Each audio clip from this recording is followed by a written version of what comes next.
రాయలసీమ ఎత్తిపోతల పథకం.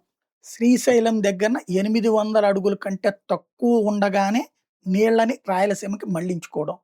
133 టీఎంసీల వాడకపు అధికారం ఉన్న రాయలసీమ.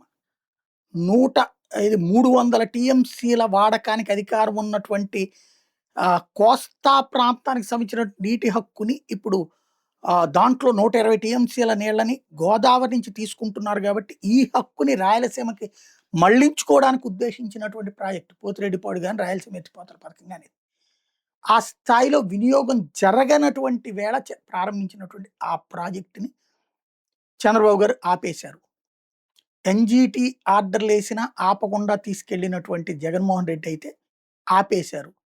తెలంగాణకి అన్యాయం తెలంగాణ ప్రజల్లో ఫీలింగ్ ఉంది కాబట్టి మీరు ఆపేయండి, మనిద్దరి యాక్సెస్‌ని దృష్టిలో పెట్టుకుని అనగానే ఆపేయించాను నేను అంటూ స్వయంగా అసెంబ్లీలో రేవంత్ చెప్తే, రేవంత్ తన కోసం ఏదో చెప్పుకున్నాడు గానీ, ప్రాజెక్ట్ ఆపేసింది అయితే చంద్రబాబు గారే కానీ, ప్రాజెక్ట్ వల్ల పెద్దగా ఉపయోగం లేదని చెప్పినటువంటి వేళ, రాయలసీమ ఎత్తిపోతల పథకం కోసం నిన్న రౌండ్ టేబుల్ సజ్జల వీళ్ళందరూ వెళ్ళటం, పదే పదే వైసీపీ టచ్ చేస్తుంది, ట్రై చేస్తుంది.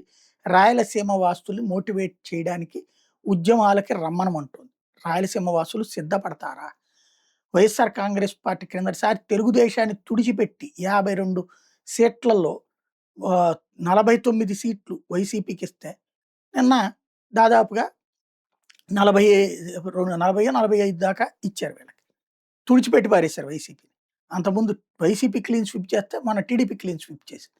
మరి అలాంటి ప్రజలు మారి వైసీపీ మాట నమ్మి తమకి నీళ్ళకి అన్యాయం జరుగుతుందని దిగుతారా? చూడాలి.